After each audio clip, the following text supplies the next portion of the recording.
I have unlocked the door to the umbilicus. You are free to enter. Once you have what you require, I'll see it sealed once more. Until then, I will remain without.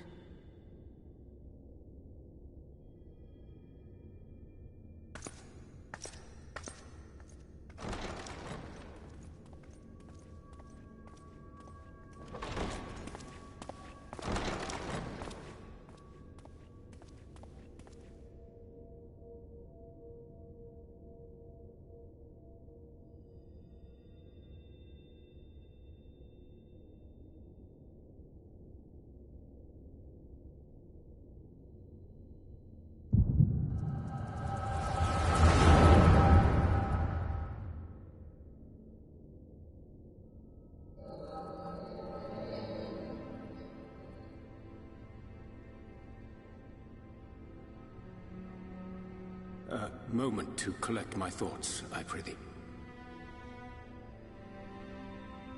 Thy true name is Grahatia, then. By thy claims, thou too art a native of the Source, though from an age beyond our own, when the 8th umbral calamity hath visited devastation upon our star. Thou hast, by subtle means, reached across the boundaries of time and space to unsow the seeds of catastrophe, ere its creeping vines drag our champion unto an early grave. In essence, yes. A difficult story to swallow, I am sure.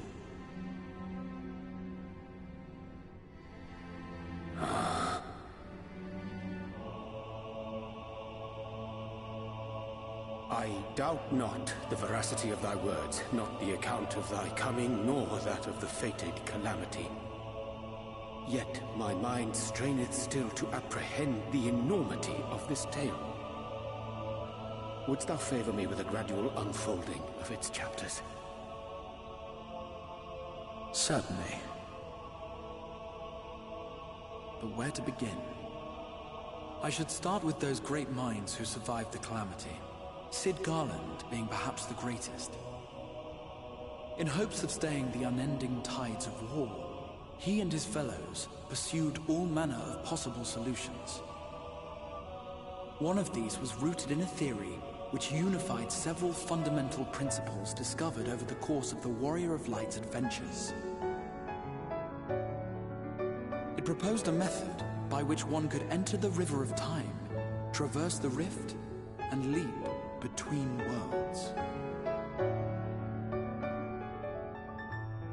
Perfecting that idea, however, was a work which consumed their lifetimes, and thus was it left to future generations to decide whether theory would be put into practice.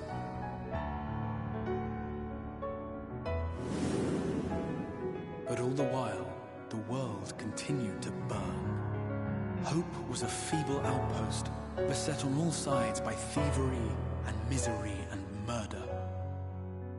People cried out in despair, There is no hope. We are finished.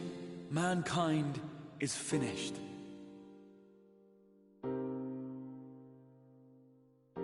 Then others raised their voices in answer. Though we be beyond salvation, those who came before may yet be saved. We will forge a crossroads and pave the way for a different future. By the wisdom of our forebears, we will prevent this calamity from ever having come to pass.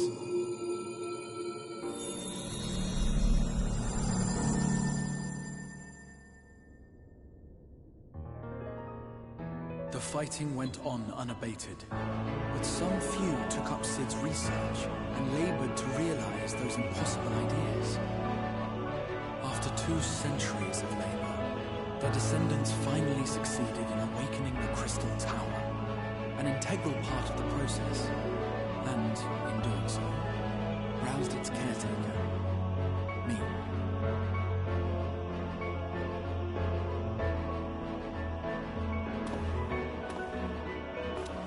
By this stage, scholars had largely established the phenomena underpinning the rejoining, and identified the first as the shard which precipitated the 8th Umbral Calamity.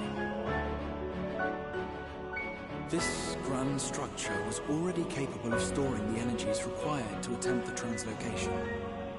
All that remained was to augment some few of its functions based upon the theoretical models of Cid and his compeers.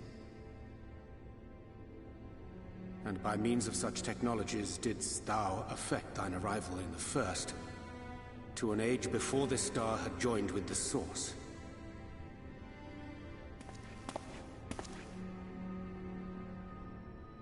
Some while before, as it turned out. 'Tis all but impossible to predict how time will flow between one world and the next, and we missed our mark by almost an entire century. But this only worked in our favor. The Sin Eaters could not be defeated without the blessing of light, and summoning the only man who might stand a chance against them would require decades of preparation.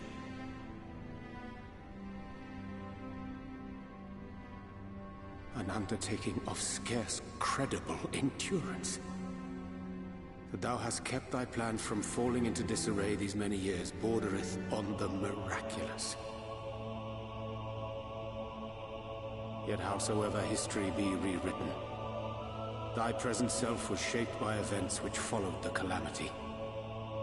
Should said catastrophe be averted, the very skein of thine existence will unravel.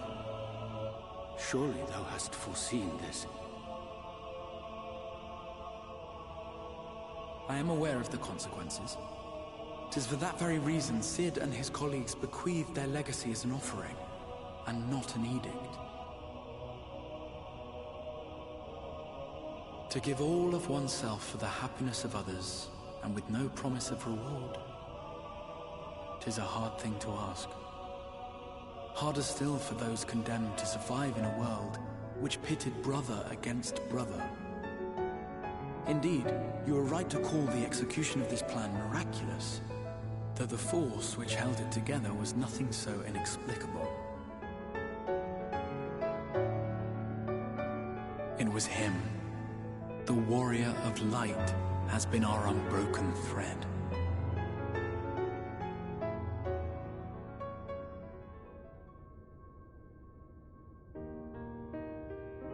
Where others would stumble and fall, he would rise above.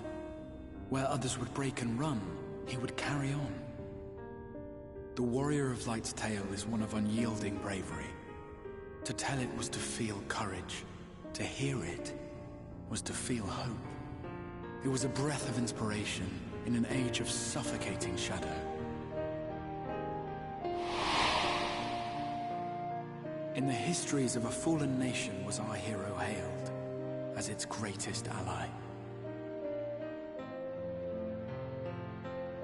In the time-worn pages of a noble's memoirs were his deeds joyously retold. For many, these stories were the flame which warmed them through the coldest of nights.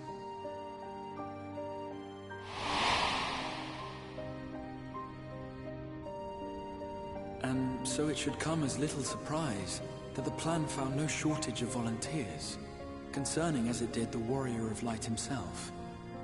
It was their chance to add their own verse to the hero's saga. He was the lodestar that brought them all together, to send their final message back through time and space to him.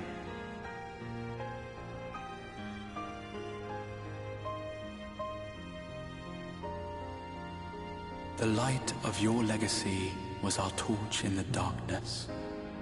Burn bright again and live.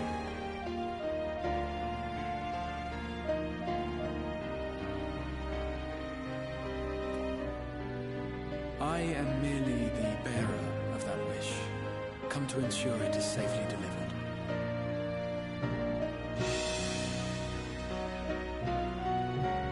Wherefore sharest thou this burden with me and no other? What wouldst thou have me say? That you will be my accomplice? 'Twas you yourself who convinced me of your suitability when you spoke of how you learned of the Flood, and of your part in arranging Nympphilia's journey to the First. Your actions showed uncommon resolve. 'Twas clear you were committed to the cause of saving this world. I knew I could trust you to choose the right path forward, even if that choice came with a heavy price.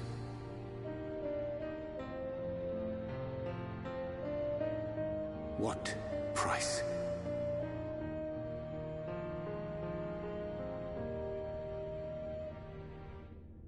When all is said and done, and the last of the Light Wardens lies slain, I will absorb their corrupted ether, and then I will die.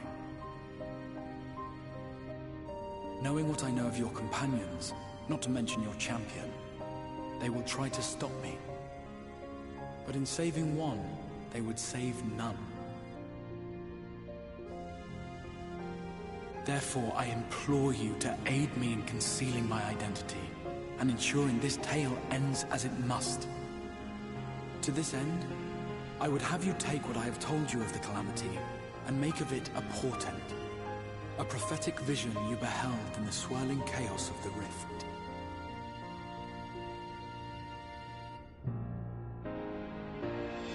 Is this truly thy wish?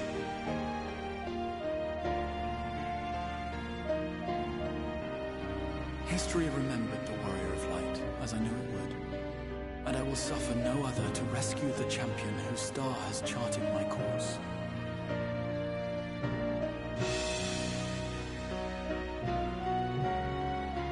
I will see this tale to a happy end, my friend. There has been enough tragedy.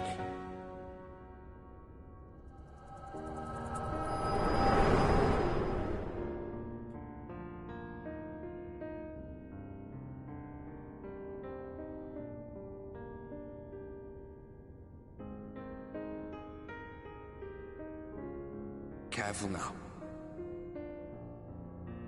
If you lose control again, the Light could claim you for good. Although it's probably only a matter of time before you succumb to the change in any case.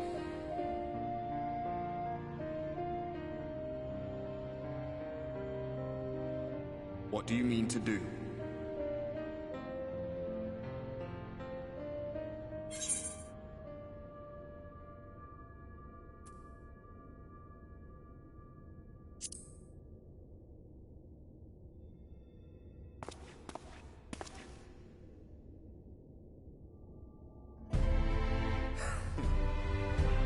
We should be on our way.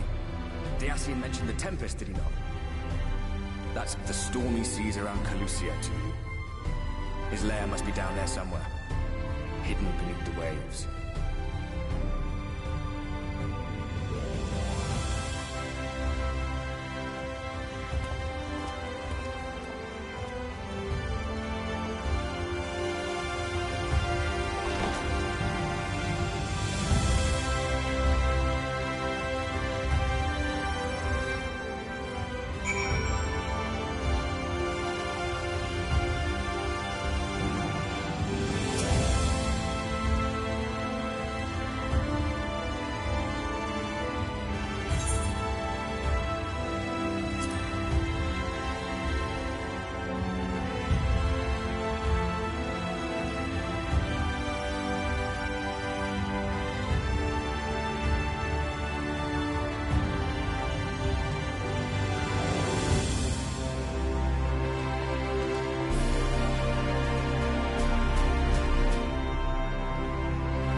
We have found thee.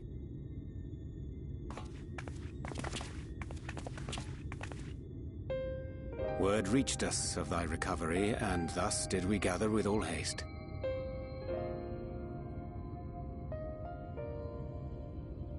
Ah. By thy looks, I gather thou hast gleaned that which I came to tell thee.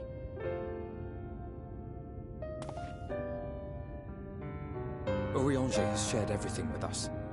The Exarch's true identity and purpose.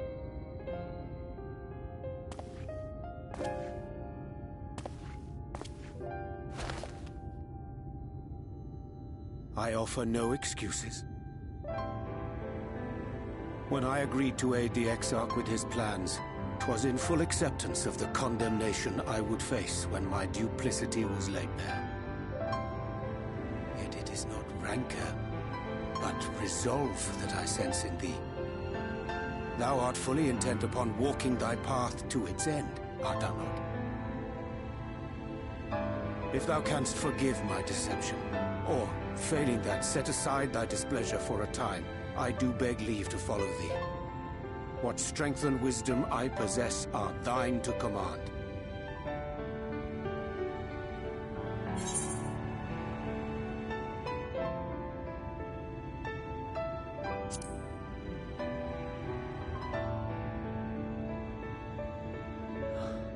I thank thee. Doubt not but that I will do all in my power to repay thy kindness and fulfill the Exarch's wishes.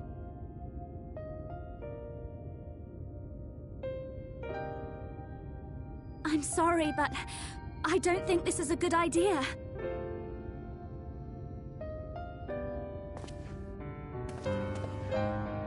Leaving the Crystarium, I mean, with or without Urianger.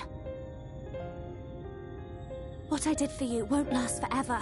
There's no telling when the light will break free again. Please, you must stay here, at least for a little while longer. We will find a way to cure this, I promise you. How can you make promises? We don't even know where to start. Alize, please. You know Reen was only trying to help. Of course I know! I know only too well! But making promises you have no way of keeping is not a kindness. It's a lie. Plain and simple. We've all searched high and low for an answer, and every one of us came back empty-handed. I am not about to stand in his way now. Not after failing him in his hour of need. No! The least we can do is...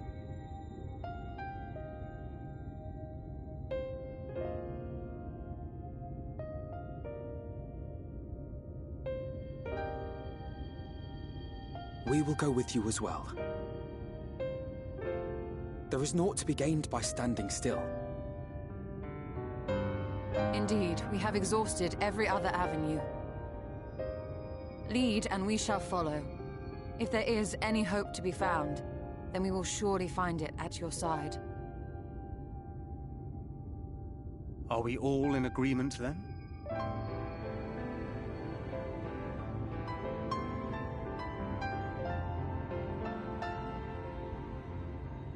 Is there aught we can do to help?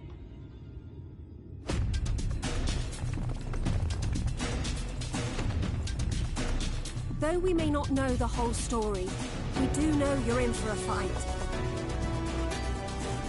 And while the Exarch's away, it falls to the rest of us to see the Warrior of Darkness is given a proper send-off. You told them! No! Well, not in so many words. We didn't need it spelled out for us. When the night sky appeared over whichever place you went to, it was harder not to put two and two together. From the moment I heard that you and the Exarch shared the homeland, I had my suspicions. Long had he been waiting for a certain someone to arrive, and I knew at once that it was... Exactly. When he went up to meet you, it was clear it was no ordinary visitor. That spring in his step spoke volumes. I could feel his excitement.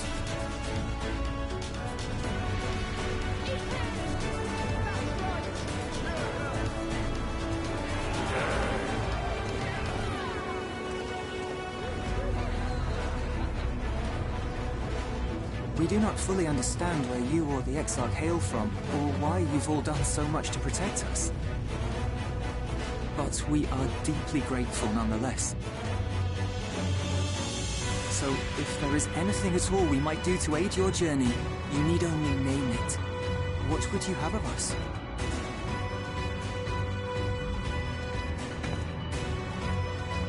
You might have invited them to join us, where they're not so many. Come, they are waiting. What is your will, O warrior of darkness?